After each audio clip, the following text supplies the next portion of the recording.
নমস্কাৰ প্ৰিয় শ্ৰোতা, আপোনালোক সকলোকে সাদৰ সম্ভাষণ জনাই আৰম্ভ কৰিব ওলাইছোঁ যুৱক যুৱতীৰ বাবে প্ৰচাৰিত অনুষ্ঠান যুৱবাণী। আজি এই অনুষ্ঠানলৈ আমি আমন্ত্ৰণ কৰি আনিছোঁ তেজপুৰৰ গৌৰৱ তথা অসমৰ গৌৰৱ মৌ শৰ্মা। মৌ, তোমাক আমাৰ আকাশবাণী কেন্দ্ৰলৈ পোনপ্ৰথমে স্বাগতম জনাইছোঁ। ধন্যবাদ, বহুত বহুত ধন্যবাদ আজি আপোনাৰ আকাশবাণী কেন্দ্ৰলৈ মোক আমন্ত্ৰণ কৰাৰ বাবে। আৰু মই আশা কৰোঁ মোৰ অনুভৱ দি পেলাই মই যুৱ প্ৰজন্মক যাতে অকণমান উৎসাহী কৰিব পাৰোঁ আজি। ধন্যবাদ। পোনপ্ৰথমে আমি তোমাৰ শৈশৱৰ পৰা আৰম্ভ কৰিব বিচাৰিম। হয়, শৈশৱৰ পৰা আৰম্ভ কৰিব হ'লে মই স্কুল কনভেণ্টৰ পৰা কৰিছিলোঁ ক্লাছ 5লৈকে। তাৰপিছত মোৰ আৰ্মি পাব্লিক স্কুলত গ'লোঁ, যোনখন শ'লমাৰাত আছে। 6ৰ পৰা 12লৈকে আৰ্মি স্কুলত আছিলোঁ।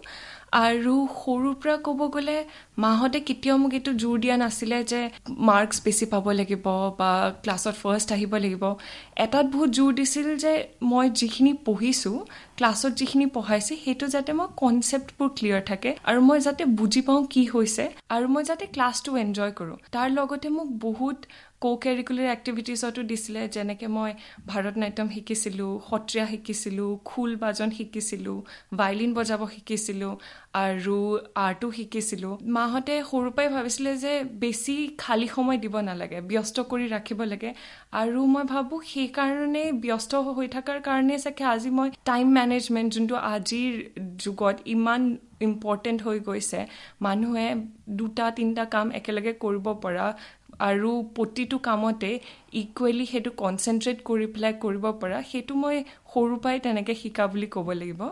আৰু 12ৰ পিছত মোৰ এটা সপোন আছিল সৰুৰ পৰা, নাজানো কিয়। এদিন আমাৰ ঘৰত আগতে টেলিগ্ৰাফ নিউজ পেপাৰখন লোৱা হৈছিলে।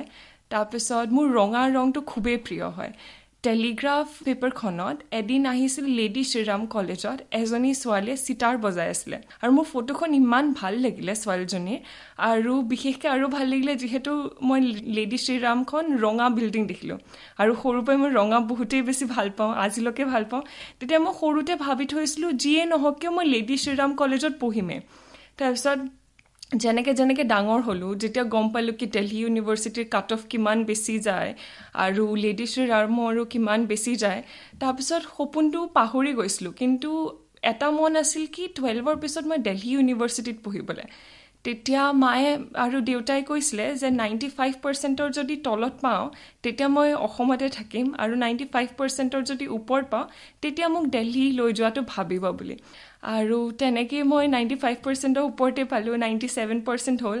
আৰু নাজানো কপাল ভাল বুলি ক'ব পাৰিম নে সৰুৰ পৰা সেইটো ভাবি থকা ইচ্ছাটো পূৰণ হ'ল বুলি মই লেডি শ্ৰীৰাম কলেজত পাই গ'লোঁ। হিষ্ট্ৰী অনাৰ্ছ কৰিলোঁ লেডি শ্ৰীৰাম কলেজত 3 বছৰ। কিন্তু সম্পূৰ্ণ 3 বছৰ থাকিব নোৱাৰিলোঁ কলেজত, কিয়নো ক'ভিড আহি গ'ল। সেইকাৰণে মই 2018 চনত হাই ছেকেণ্ডেৰী পাছ কৰিছিলোঁ আৰু তাৰপিছত লেডি শ্ৰীৰাম কলেজত গৈছিলোঁ দিল্লী ইউনিভাৰ্চিটিৰ। 2020 চনত আকৌ ঘৰত আহিবলগীয়া হৈ গ'ল যিহেতু ক'ভিড আহিলে। তাৰপিছত 2020ৰ পৰা 21লৈকে ঘৰৰ পৰাই অনলাইন ক্লাছ দি পেলাই মই গ্ৰেজুৱেশ্যন কমপ্লিট কৰিলোঁ। কমপ্লিট কৰাৰ পিছত মই আগৰ পৰাই ভাবিছিলোঁ, মোৰ এটা সপোন আছিল UKত পঢ়িব যোৱাটো। নাজানো কিয় সপোন আছিল, মই গ্ৰেজুৱেশ্যনতে যাব বিচাৰিছিলোঁ। কিন্তু যিহেতু চবেই জানে তেজপুৰ ইমান সৰু জেগা, কেনেকৈ কি যাব লাগে আমি ইমান ইনফৰ্মেশ্যনবোৰ নাপাওঁ। সেইকাৰণে গ্ৰেজুৱেশ্যনত যোৱা নহ'লে। আৰু যিহেতু এবাৰ দিল্লীত গ'লোঁ, মোৰ বহুত ছিনিয়ৰ্ছবোৰ বাহিৰত কলেজত পঢ়িব গৈছিলে, তেওঁলোকৰ লগত কথা পাতিলোঁ। তেওঁলোকে মোক বহুত গাইড কৰিলে কেনেকৈ কি এপ্লাই কৰিব লাগে, ক'ত কি কৰিব লাগে, কৰিব নালাগে।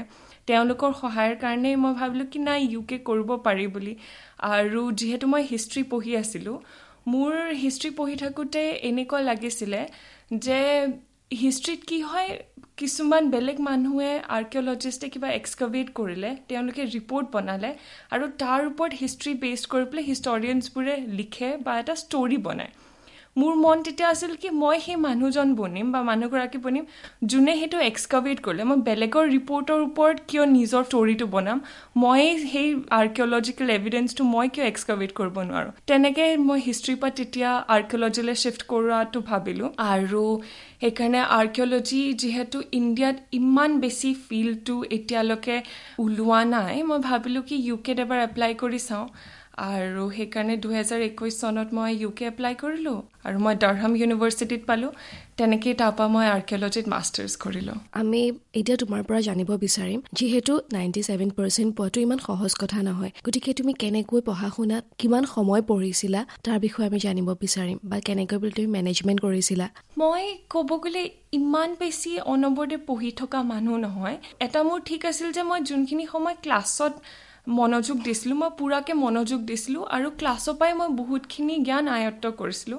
তাৰপিছত মই ঘৰ আহি পেলাই মই এটা অভ্যাস মাহঁতে সৰুৰ পৰা কৰিছিলে যে যিমান যি নহওক কিয় সদায় 5 মিনিট কাৰণেও হ'লেও সদায় পঢ়া টেবুলত বহিবলৈ আৰু কিতাপখন মেলিবলৈ, সেইটো অভ্যাস থাকি গ'ল। আৰু মই সদায় কিতাপত বহিছিলোঁ। মই বেছি সময় পঢ়া নাছিলোঁ, মানে গধূলি যিমানে 3 ঘণ্টা 4 ঘণ্টামান সিমান পঢ়িছিলোঁ। আৰু এটা বস্তুত মাহঁতে সৰুৰ পৰা মই যেনেকৈ কৈছিলোঁ মন দিছিলে যে কনচেপ্টবোৰ ক্লিয়াৰ হ'ব লাগে, আৰু মুখস্থ মাৰিলে একো নহ'ব যদি কনচেপ্ট ক্লিয়াৰ নাথাকে, কিয়নো পৰীক্ষাত মুখস্থ মাৰি পেলাই লিখিলে নহ'ব। যি টি প্ৰশ্ন আহিব পাৰে, সেইটোৰ উত্তৰ দিব পাৰিবলৈ কনচেপ্ট ক্লিয়াৰ থাকিবই লাগিব। আৰু মই মোৰ স্কুল আৰ্মি পাব্লিক স্কুলৰ টিচাৰ্ছবোৰকো বিশেষ থেংক ইউ দিম। তেওঁলোকেও বহুত ভালকৈ পঢ়াইছিলে আৰু স্কুলতেই বেছিভাগ কাম হৈ গৈছিলে। আৰু এনেকুৱা নহয় কি 11-12ত মই নাচ একেবাৰে এৰি দিছিলোঁ। মই তেতিয়াও নাচ কৰি আছিলোঁ, মই তেতিয়াও পাৰফৰ্মেঞ্চ কৰিছিলোঁ। তেতিয়াও মই তেজপুৰৰ বাহিৰতো শ্ব' কৰিবলৈ যাওঁ, ডান্স পাৰফৰ্মেঞ্চ কৰিবলৈ যাওঁ, আৰু ৰাতিৰ ভিতৰত আহোঁ, পিছদিনাখন পৰীক্ষা থাকে, তেনেকুৱাও হৈছে। আৰু কিছুমান শিক্ষয়িত্ৰীয়ে মোক কৈছিলে যে অকল নাচি বাগি থাকিলেই নহ'ব, নাচি বাগি থাকিলে পৰীক্ষাত ফেইল কৰিম বুলি, কিয়নো চবৰ টেনশ্যন হৈ গৈছিলে। ডান্সতে অকল মোৰ ৰুচিটো বেছি দেখিছিলে। কিন্তু সেইটোৱে নিয়মভাৱে কিতাপৰ টেবুলত বহিব লাগে সৰুৰ পৰাই। লাগিলে যিমান যি নহওক কিয় ঘৰত 5 মিনিটৰ কাৰণে হ'লেও সদায় বহিব লাগে। আৰু সেইটো কাৰণে মোৰ লাগে কি এটা টাইম টেবুল, এটা ৰুটিন থকাৰ কাৰণে সুবিধা হয় এক্সামত ভাল মাৰ্কছ পোৱা। আজিকালি আমি প্ৰায় অভিভাৱকৰ মাজত দেখোঁ যে হয়তো নাচ বাগ কৰিলে বা গান নাচ যিয়ে কৰিলে হয়তো পঢ়া পিনে কমি যাব বা নিজৰ জীৱনত আগবাঢ়িব নোৱাৰে বুলি এটা মনোভাৱ থাকেই। গতিকে তাৰ বিষয়ে তুমি কি ক'বা? তুমিতো দুইটা ধুনীয়াকৈ চলাই নিব পাৰিছিলা। হয়, মই ভাবোঁ, আৰু মাহঁতে তেনেকৈ ভাবিলে, সেইকাৰণে মই ভাবোঁ যে মইতো ঢেৰ কাৰিকুলাৰ এক্টিভিটিজ কৰিছিলোঁ। আৰু ধৰক ডান্সৰ এক্সাম্পলটো লৈ পেলাই কথা কওঁ। ডান্স কৰিলে মানুহৰ কিমান কনচেনট্ৰেশ্যন বাঢ়ে আৰু কিমান ধৈৰ্য আহে মানুহৰ ওচৰত। যিহেতু ডান্সৰ বেলেগ বেলেগ শিকিবলৈ মনত ৰাখিব লাগে, আৰু সেই মনত ৰখাত কেনিবা নহয় কেনিবা স্কুলতো সেইটো কামত দিয়ে, স্কুলত পঢ়া শুনা মনত ৰাখিবলৈ। সেইকাৰণে ভাবিব নালাগে কি ডান্স কৰিলে অকল সেইফালেই ছোৱালী বা ল'ৰা গুচি যাব আৰু বেয়া হ'ব, একে পঢ়া শুনাত মন নিদিব। কিন্তু এইটো ভাবিব লাগে কি সেইটোৰ পৰা কি কি শিক্ষা লৈ পেলাই, যেনেকৈ কনচেনট্ৰেশ্যন, মনত ৰখাৰ কেপাচিটি আৰু টাইম মেনেজমেণ্ট, মাল্টিটাস্কিং, সেইবোৰ শিকি পেলাই কেনেকৈ পঢ়া শুনাটো লগাব পাৰি, আৰু ভৱিষ্যতলৈও সেইবোৰ ছফ্ট স্কিলছবোৰ কেনেকৈ সহায় কৰে ভৱিষ্যতলৈ গৈ। আৰু এটা বস্তু হয় যে ধৰক মই যেতিয়া UK গৈছিলোঁ মাষ্টাৰ্ছ কৰিবলৈ, মোৰ নিচিনা ঢেৰ ষ্টুডেণ্টছ আহিছিলে মাষ্টাৰ্ছ কৰিবলৈ, কিন্তু মোৰ চিনাকি এটা বনি গৈছিল যে এই ডান্স কৰে।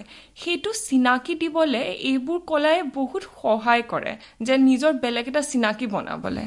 সেইকাৰণে মই ভাবোঁ কি অভিভাৱকসকলে যদি নিজৰ ল'ৰা ছোৱালীৰ কোনোফালে ৰুচি আছে, সেইটো ফালে আগবঢ়াই লৈ যাব লাগে। তোমাৰ যিহেতু বিষয়টো আৰ্কিঅলজিষ্ট, আমি তাৰ বিষয়ে অলপমান জানিব বিচাৰিম। কি কি স্কোপ আছে, আমাৰ পিছৰ জেনেৰেশ্যনটোৱে কেনেকৈ পেলাই পঢ়িব লাগে বা কোনটো দিশত আগবাঢ়ি যাব লাগে, তাৰ বিষয়ে অলপমান।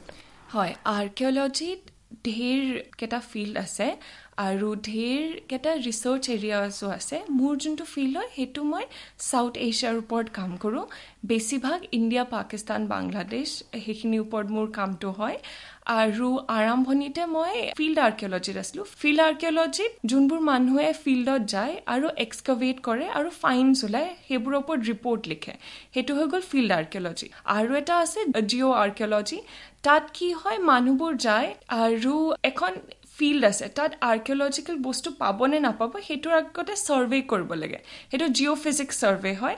জিঅ'ফিজিক্স ছাৰ্ভে কৰাৰ পিছতহে ৰেডিঅ' ফ্ৰিকুৱেঞ্চিৰ পৰা গম পায় কি তাত কিবা বস্তু আছে নে, আণ্ডাৰগ্ৰাউণ্ড নে নাই, আৰু যদি আছে কিমান ইম্পৰ্টেণ্ট হয় যে আমি এক্সকাভেট কৰিব লাগে নে নালাগে। সেইটো ফিল্ড হৈ গ'ল জিঅ'ফিজিক্স। তাৰপিছত আৰু এটা ফিল্ড আছে ডিজিটেল আৰ্কিঅলজি। মই ডিজিটেল আৰ্কিঅলজিত কাম কৰোঁ ডিজিটেল আৰ্কিঅলজিত হৈ গ'ল মানুহে GIS বুলি এটা চিষ্টেম আছে জিঅ'গ্ৰাফিক ইনফৰমেশ্যন চিষ্টেম GISৰ লগত কাম কৰে GISৰ লগত কাম কৰিলে হয় কি এটা আমাৰ ওচৰত আৰ্কিঅলজিকেল চাইট আছে যোনটো কোনোবা আৰ্কিঅলজিষ্টে গৈ এক্সকাভেট কৰিলে তাৰ আমি পইণ্টটোৰ কৰ্ডিনেটছ আনি পেলাই কেনেকৈ মেপ বনাব পাৰোঁ আৰু আমি ছেটেলাইট ইমেজৰীৰ লগত কাম কৰোঁ ছেটেলাইট ইমেজৰী হৈ গ'ল কি আমাৰ ওচৰত এটা ধৰক ইণ্ডাছ ভেলীৰ হাৰাপ্পান চাইট এটা আছে আৰু আমি সেইটো কৰ্ডিনেটছ পালোঁ কিন্তু আমি এতিয়া নাজানো কি এতিয়া বৰ্তমান সেইটোৰ অৱস্থা কেনেকুৱা হৈ আছে আমি সেই কৰ্ডিনেটছ লৈ আমি ছেটেলাইট ইমেজৰী দি পেলাই আমি চাব পাৰোঁ কি এতিয়া কেনেকুৱা অৱস্থা হৈ আছে 10 বছৰ আগতে কেনেকুৱা আছিলে আৰু 20 বছৰ আগতে কেনেকুৱা আছিলে সেইবোৰ এনালাইচিছ হয় মেইনলি এই 3টা বিভাগ আছে আৰু তাৰ বাহিৰেও যদি আপুনি জেগা দি পেলাই চাব বিচাৰে যেনেকৈ মই সাউথ এছিয়ান আৰ্কিঅলজি কৰোঁ তেনেকৈ ইজিপ্চিয়ান আৰ্কিঅলজি আছে ইজিপ্চিয়ান আৰ্কিঅলজিৰ কথা মানুহে বেছিভাগে গম পায় যেনেকৈ পিৰামিড হৈ গ'ল মামিজ হৈ গ'ল সেইবোৰৰ লগত এক্সকাভেশ্যন হয় সেইবোৰৰ লগত কাম হয়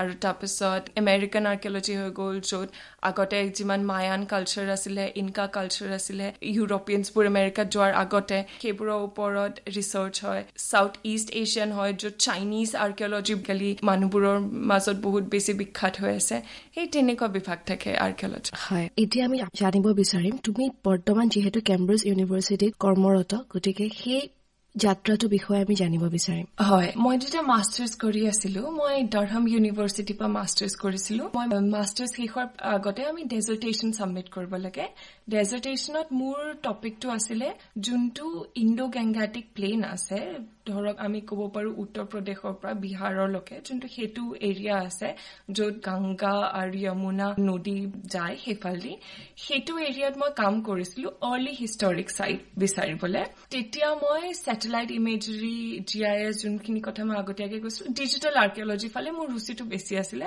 তেতিয়া মই দেখিছিলোঁ কেম্ব্ৰিজ ইউনিভাৰ্চিটিত এটা প্ৰজেক্ট চলি আছে মাছা বুলি mapping of archaeological heritage in south Asia আৰু তেওঁলোকে মই যেনেকুৱা ভাবিছিলোঁ মই যেনেকুৱা ৰিচাৰ্চ মেথডছ ব্যৱহাৰ কৰিম ডিজিটেল আৰ্কিঅলজিৰ ফালে তেওঁলোকে সেই ডিজিটেল আৰ্কিঅলজিতে কাম কৰি আছিলে তাৰপিছত মই মাষ্টাৰ্ছ কৰি থকা সময়তে এপ্লাই কৰিলোঁ মই এটা গ্ৰাণ্ট পালোঁ AIIT বুলি কয় ancient Iran and India trust কেম্ব্ৰিজতে আছে সেই ট্ৰাষ্টে মোক ফাণ্ড কৰিলে যে মই 2 সপ্তাহৰ কাৰণে কেম্ব্ৰিজ যাওঁ আৰু এসপ্তাহ তেওঁলোকৰ ট্ৰাষ্টৰ লগত কাম কৰোঁ আৰু এসপ্তাহ কেম্ব্ৰিজ ইউনিভাৰ্চিটিত হৈ থকা আৰ্কিঅলজি ডিপাৰ্টমেণ্টৰ প্ৰজেক্টটোৰ লগত কাম কৰোঁ তেনেকৈ মই প্ৰজেক্টটোৰ লগত কাম কৰিছিলোঁ আৰু মই কাম কৰি বহুতে ভাল পাইছিলোঁ তেওঁলোকে মোৰ কাম ভাল পালে তাৰপিছত 2022ত মই মোৰ মাষ্টাৰ্ছ শেষ হ'ল আৰু তাৰপিছত মই ফিল্ড আৰ্কিঅলজিৰ ফালে আছিলোঁ য'ত মই এক্সকাভেট কৰিছিলোঁ আৰু এক্সকাভেশ্যনত গৈছিলোঁ তাৰপিছত কিছুমান মই জিঅ'ফিজিক্সতো কাম কৰিলোঁ য'ত মই ৰিডিংছ ল'ব লাগে ক'ত এক্সকাভেট কৰিব লাগে কৰিব নালাগে ছাৰ্ভে ৰিপৰ্ট বনাব লাগে তাৰপিছত কি হ'ল মাছা প্ৰজেক্টত এটা ভেকেঞ্চি ওলাই ৰিচাৰ্চ পজিশ্যন এটা ৰিচাৰ্চ এছিষ্টেণ্টৰ মই সেইটোত এপ্লাই কৰিলোঁ আৰু মই তাত পালোঁ সেইদৰে মই মাছা প্ৰজেক্টৰ লগত ৰিচাৰ্চ এছিষ্টেণ্ট হিচাপে জড়িত হৈ আছো যোৱা বছৰৰ পৰা তাত আৰু এটা কেম্ব্ৰিজ ইউনিভাৰ্চিটিৰ ভিতৰতে বিভাগ আছে CARM বুলি কয় Cambridge institute of research methods তাত মই GIS পঢ়াই আছো GIS হৈ গ'ল জিঅ'গ্ৰাফিক ইনফৰমেশ্যন চিষ্টেম প্ৰতি বছৰে মই এতিয়া তাত GISও পঢ়াই আছো আৰু মাছা প্ৰজেক্টৰ লগত মই ৰিচাৰ্চ এছিষ্টেণ্ট হিচাপে জড়িত হৈ আছো আমি এতিয়া জানিব বিচাৰিম আপোনাৰ অনুভৱ কেনেকুৱা তাতে কাম কৰি বা তাতে থাকি পেলাই আৰু কি পাৰ্থক্য তুমি দেখা পাইছা আমাৰ ইয়াৰ মানুহৰ লগত বা তাৰ মানুহৰ মাজত মানে মই ক'ব গ'লে মোৰ অনুভৱ খুবেই ভাল হৈছে আৰু মই বহুত ভাল মানুহক লগ পাইছো বহুত সহায় কৰা মানুহক লগ পাইছো মই মাজতে 2022ত মোৰ চিকেন পক্স হৈ গৈছিলে আৰু মোৰ কেতিয়াও আগতে হোৱা নাই প্ৰথমবাৰ হৈছিল বিদেশত য'ত মই অকলে থাকো কোনো চিনাকি তেনেকুৱা নাছিল অকল লগৰখিনি আছিলে আৰু মোৰ লগৰখিনিয়ে সেইটো সময়ত কেনেকুৱাকে সহায় কৰিলে মই শব্দত সেইটো মানে বুজাব নোৱাৰো আৰু মাহঁতৰ চিন্তা হ'ব দূৰত আছে ছোৱালী আৰু তাত ইমান এনেকুৱা এটা বেমাৰ হৈ গৈছে সেইটো সময়ত মোক ইমান সহায় কৰিলে মানুহবোৰে আৰু এনেও তাৰ মানুহবোৰ বহুত সহায় কৰে আৰু বহুত ভাল হয় মানে ৰাস্তা দিও কোনোবা গৈ আছে চিনি পোৱা নোপোৱা সেইটো দৰকাৰী নহয় কিন্তু এনেকে গুড মৰ্ণিং বুলি চবে ক'ব আজি কেনেকুৱা খবৰ চবে সুধিব তেনেকুৱা নিচিনা হয় আৰু মোৰ অফিচতো মানুহবোৰ বহুতেই আণ্ডাৰষ্টেণ্ডিং হয় আৰু বহুতেই বুজি পাই আমাৰ যি অসুবিধা হ'ব পাৰে আৰু কেতিয়াবা যে ঘৰৰ পৰা দূৰত থাকিলে মানুহবোৰে কেতিয়াবা ঘৰলৈ বেছি মনত পৰিব পাৰে, মন চন বেয়া লাগি থাকিব পাৰে, সেইবোৰতো ছাপৰ্ট দিয়ে ভালকে আৰু ভালকে ব্যৱহাৰ কৰে। এনেকুৱা নহয় কি মই পিছতকে সোমাইছো, মই তেওঁলোকতকে জুনিয়ৰ হলে কোনোবা চিনিয়ৰে মোৰ লগত বেয়াকে ব্যৱহাৰ কৰিব বা অকণ টানকে কব, তেনেকুৱা একো কথা নাই। মানুহখিনি বেছ বুজি পায়, বেলেগ মানুহৰ প্ৰব্লেম বা দুখ বুজি পায় আৰু মোৰ আজিলৈকে মই বহুত ভালেই অনুভৱ। এতিয়া আমি তোমাৰ পৰা জানিব বিচাৰিম যিসকল ফাইনেন্সিয়েলি ষ্টেবল নহয়, যিকেইখন ঘৰৰ ষ্টুডেণ্ট থাকে, তেওঁলোকৰো হয়তো কেতিয়াবা সপোন থাকে আৰু তেওঁলোকে ৰাস্তাটো নাজানে যে কেনেকৈ যাব লাগে, কি কৰিব লাগে, তুমি তেওঁলোকক কি কবা? মই প্ৰথম কথা এটা কব বিচাৰো যে অকল বাহিৰত পঢ়িব যাব লাগে বুলিয়ে ফাইনেন্সিয়েলি ষ্টেবল ঘৰ বা ফাইনেন্সিয়েলি ষ্টেবল নোহোৱা ঘৰে সেইটো অকল বাহিৰত মই ল'ৰা ছোৱালী পঠিয়ামে বা মোৰ বাহিৰত পঢ়িব মন গৈছে বুলিয়ে বাহিৰত যাব নালাগে। মানে যদি যোনটো ছাবজেক্টৰ স্কোপ যদি ইণ্ডিয়াত আছে, ইণ্ডিয়া পাই পঢ়ি পেলাই লাগিলে চাকৰি বাহিৰত কৰক, মই সেইটো কব বিচাৰো প্ৰথমতে। আৰু মই যিহেতু আৰ্কিঅলজি পঢ়িব মন আছিলে, আৰ্কিঅলজিৰ স্কোপ ইণ্ডিয়াত বেছি নাছিলে, সেইবাবে মই বাহিৰত যাবলগীয়া হ'ল। আৰু তোমাৰ প্ৰশ্নটোলৈ ঘূৰি আহি পেলাই বহুতখিনি ফাণ্ডছ পায় আৰু বহুত স্কলাৰশ্বিপছো আছে, যেনেকে শিৱলিং স্কলাৰশ্বিপ আছে চব ইণ্ডিয়ান ষ্টুডেণ্টছৰ কাৰণে, কমনৱেলথ স্কলাৰশ্বিপ আছে, যিহেতু ইণ্ডিয়া কমনৱেলথ কাণ্ট্ৰিজত পৰে, কমনৱেলথ স্কলাৰশ্বিপ আছে আৰু গেটছ স্কলাৰশ্বিপ আছে আৰু আমাৰ মনমোহন সিং ট্ৰাষ্টৰো স্কলাৰশ্বিপ আছে। স্কলাৰশ্বিপ বহুত আছে। এইখিনি হৈ গ'ল এক্সটাৰ্নেল স্কলাৰশ্বিপ আৰু কিছুমান হয় ইণ্টাৰনেল স্কলাৰশ্বিপ, যেনেকে ইউনিভাৰ্চিটিত যোনখন ইউনিভাৰ্চিটি বা কলেজত এপ্লাই কৰা হয় তেওঁলোকৰো নিজৰ স্কলাৰশ্বিপ আৰু ফাণ্ডছ থাকে। মই আপোনাক কেম্ব্ৰিজৰ এক্সাম্পলটো দিব পাৰো। কেম্ব্ৰিজত কোনোবা ছাত্ৰ ছাত্ৰীয়ে যদি ফৰ্ম ফিল আপ কৰে, তেতিয়া তেওঁ যোনখন ফৰ্ম ফিল আপ কৰে মাষ্টাৰ্ছ বা PhDৰ কাৰণে, সেই ফৰ্মখনতে তেওঁলোকে কি স্কলাৰশ্বিপ পাব, কি স্কলাৰশ্বিপ নাপাব তাত লিষ্টটো আহি যায়, যোনটো ইণ্টাৰনেল স্কলাৰশ্বিপ হয়। আৰু বেলেগকে ইণ্টাৰনেল স্কলাৰশ্বিপৰ কাৰণে বেছি ভাগতে ফৰ্ম ফিল আপ কৰিব নালাগে। আপুনি যোনখন ফৰ্ম ফিল কৰিছে এডমিশ্যনৰ কাৰণে, সেইখন এডমিশ্যন ফৰ্মৰ ওপৰতে আপোনাক বেছ কৰি পেলাই আপুনি স্কলাৰশ্বিপ পাব নে নাপাব সেইটো কৈ দিব। সেইটো হৈ গ'ল চব ইউনিভাৰ্চিটি ইণ্টাৰনেল স্কলাৰশ্বিপ। আৰু এক্সটাৰ্নেল স্কলাৰশ্বিপৰ কাৰণে যোনে বিচাৰে সেই স্কলাৰশ্বিপৰ অফিচিয়েল ৱেবছাইটত গৈ পেলাই তাত এপ্লাই কৰিব পাৰে। যদি কোনোবাই স্কলাৰশ্বিপ আৰু ফাণ্ডছ নাপায় তেন্তে এডুকেশ্যন লোনো পোৱা যায় বেংকৰ পৰা, আৰু এডুকেশ্যন লোন লৈ পেলাইও মানুহ যাব পাৰে। এডুকেশ্যন লোন ঘূৰোৱাৰো বহুত সময় আছে, মই যদি ভুল নহয় 15 পৰা 20 বছৰ পোৱা যায় পঢ়া শেষ কৰাৰ পিছত। সেইটো সময়ৰ ভিতৰতো ছাত্ৰ ছাত্ৰীয়ে যদি কোনোবাই স্কলাৰশ্বিপ নাপালে বা ফাণ্ড নাপালে এডুকেশ্যন লোন লৈ পেলাই তেনেকেও যাব। এতিয়া আমি জানিব বিচাৰিম তোমাৰ অভিভাৱকে তোমাক এই দিশত কেনেকৈ ছাপোৰ্ট দিছিলে? মাহঁতে কেতিয়াও মোক কোনো কামৰ কাৰণে বাধা দিয়া নাই। যেতিয়া মোৰ দিল্লীত পঢ়িব মন আছিলে তেতিয়া মাহঁতে মোক যাব কৈছিল, কিন্তু এটা সদায় থাকে কি মাহঁতে চাই কি মই ভুল কথাটোত যাতে জেদ কৰা নাই। যেনেকে মোৰ দিল্লীত পঢ়িব মন আছিল, মাহঁতে কৈছিল ঠিক আছে যদি মই 95ৰ ওপৰত পাওঁ তেতিয়াহে। আৰু যেতিয়া মোৰ মাষ্টাৰ্ছ কৰিব মন আছিলে মাহঁতেও তেতিয়া কৈছে ঠিক আছে, কিন্তু ভাল কলেজত পাব লাগিব, অকল বাহিৰত পঢ়িব যাওঁ বুলিয়ে যাব নালাগে। সেইকাৰণে মই ভাবো মাহঁতে মোক বহুত সৰুৰ পৰা ইণ্ডিপেণ্ডেণ্ট বনাইছিলে, যে মোক মাহঁতে নিজে ভাবিব চিন্তিব সেইটো ফ্ৰীডম দিছিলে। কেতিয়াবা কেতিয়াবা মাহঁতে যোনটো ভাবে চিন্তা কৰে সেইটোৰ লগত মোৰ চিন্তাধাৰাটো নিমিলিবও পাৰে। মাহঁতে তেতিয়া গালি চালি নাপাৰিছিলে, মাহঁতে তেতিয়া মোক ক'ব গৈছিল কি কিয় মই মাহঁতৰ চিন্তাধাৰাৰ লগত একমত নহয় মোক সেইটো বুজাবলৈ কৈছিলে। আৰু যদি মোৰ কথাত সেইটো তথ্য আছিলে মাহঁতে মোৰ কথাটো মানি লৈছিলে। মই সেইটো ভাবো কি মাহঁতে সেইটো মোক খোলা স্পেচ দিছিলে য'ত মই নিজকে ভাবিব পাৰো, চিন্তিব পাৰো। আৰু মাহঁত সদায় মোৰ বেকগ্ৰাউণ্ডত আছিল মোৰ ছাপোৰ্টৰ কাৰণে, আৰু চাবলৈ কি মই ঠিক কাম কৰি আছো নে ভুল কাম কৰি আছো নে ভাল কাম কৰি আছো। আমাৰ যিহেতু আমাতকে যিখিনি সৰু জেনেৰেশ্যন উঠি আহিছে, তুমি তেওঁলোকক কি কবা কেনেকৈ তেওঁলোকে আগবাঢ়িব লাগে জীৱনত? সদায় এটা ড্ৰিম থকাটো বহুত দৰকাৰ হয়। ড্ৰিমটো সৰু থাকোতে কেতিয়াবা লাগিব পাৰে এইটোতো বহুত ডাঙৰ ড্ৰিম হয়, এইটো বহুত ডাঙৰ সপোন হয়, মোৰ পৰা নহবও পাৰে, কিন্তু সদায় সপোনটো ডাঙৰেই দেখিব লাগে। মই এইটো ভাবো যে এটা সপোন থাকিলে মানুহৰ এটা এইম থাকিলে লাইফত, তেতিয়া আমি এণ্ড ৰিজাল্টটো জানো আমাক কি লাগে আৰু সেইকাৰণে গোটেই সৰুৰ পৰা আমি সেই ৰাস্তাটো বিচাৰি ফুৰো যে সেই ৰাস্তাটো কোনটো হ'ব যোনটো দি আমাক এণ্ড ৰিজাল্টলৈ লৈ যাব এটা গ'ল থাকিলে ল'ৰা ছোৱালীবোৰ ফ'কাছটো হৈ থাকে আৰু সেইটোৰ ফালে কাম কৰি গৈ থাকে আৰু সেই ডিষ্ট্ৰেক্টেড নহয় বেলেগ বস্তুবোৰ দি পেলাই আৰু জীৱনৰ বেলেগ জাক জমক দি পেলাই সেইকাৰণে মই এইটো ভাবো যে সদায় জীৱনত এটা এইম থাকিব লাগে এটা গ'ল থাকিব লাগে আৰু সেইটোৰ ফালে কাম কৰি গৈ থাকিব লাগে যিহেতু তুমি এতিয়া ঘৰখনৰ পৰা বহুত দূৰত গতিকে তোমাৰ কেনেকুৱা অনুভৱ হয় মানে কেনেকে লাগে থাকি ক'লে তাতে ঘৰকতো সদায় মিছ কৰা হয় দূৰত থাকিলে আৰু মানুহবোৰকতো মিছ কৰা হয় কিন্তু 4 বছৰ হৈ গ'ল মোৰ তাত থকা আৰু যেনেকে মই আগতে গৈছিলো তাৰ মানুহবোৰ বহুত ভাল হয় বহুত সহায় কৰা হয় তাতো মোৰ সৰু সুৰা পৰিয়াল নিচিনাই বনি গৈছে তাত মোৰ লগৰবোৰ আছে যাৰ লগত মই মাষ্টাৰ্ছ একেলগে কৰিছিলো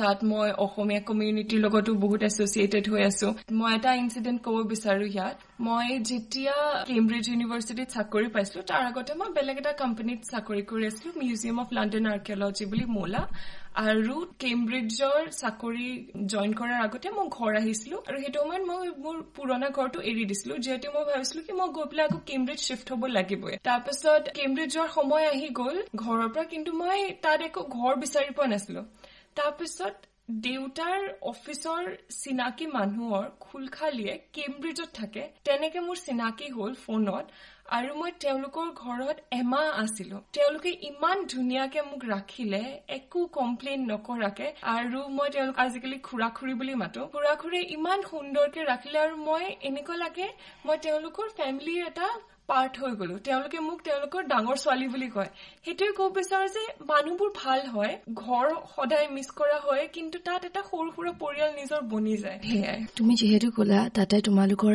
আসাম এছ'চিয়েশ্যন আছে গতিকে তাৰ বিষয়ে আমাক অলপমান জনাবাচোন কেম্ব্ৰিজত অকণ কম অসমীয়া মানুহ আছে কিন্তু লণ্ডনৰ ফালে গ'লে বহু অসমীয়া মানুহ লগ পোৱা যায় আৰু আমি তেনেকে মাঘৰ বিহু হওক তাৰপিছত বহাগৰ বিহু হওক তেনেকে আমি প্ৰতি বিহুৱে লগ ধৰো আৰু এনেকুৱা অনুষ্ঠান হয় এইবাৰ যোনটো বহাগৰ বিহু আছিল বহাগৰ বিহুত অসমৰে গায়িকা নাহিদ গৈছিলে তাত গান গাবলে তাত বিহু ফাংচন হৈছিলে বহুত ভাল লাগে পুৰণা মানুহবোৰো আহে আৰু কেতিয়াবা এম্বেচিৰ পৰাও মানুহ মাতা হয় বিহু ফাংচনত কেম্ব্ৰিজতো প্ৰতি বছৰে জুলাইতে ইণ্ডিয়া ডে পাতা যায় ইণ্ডিয়া ডেত বিভিন্ন ষ্টেটৰ ষ্টল লাগে আৰু পাৰফৰ্মেন্স হয় যোৱাবাৰৰ পৰা অসমৰো ষ্টল লাগিছে আৰু বিহু চিহু নাচা যায় এইবাৰো সেয়া হ'ব কিন্তু দুখৰ কথা মই সেইটো সময়ত ইয়াত আছো তাত নাথাকো কিন্তু অসমীয়া মানুহবোৰো খুবেই এক্টিভ হয় আৰু ইজন সিজন লগ পালেতো ভাল লাগে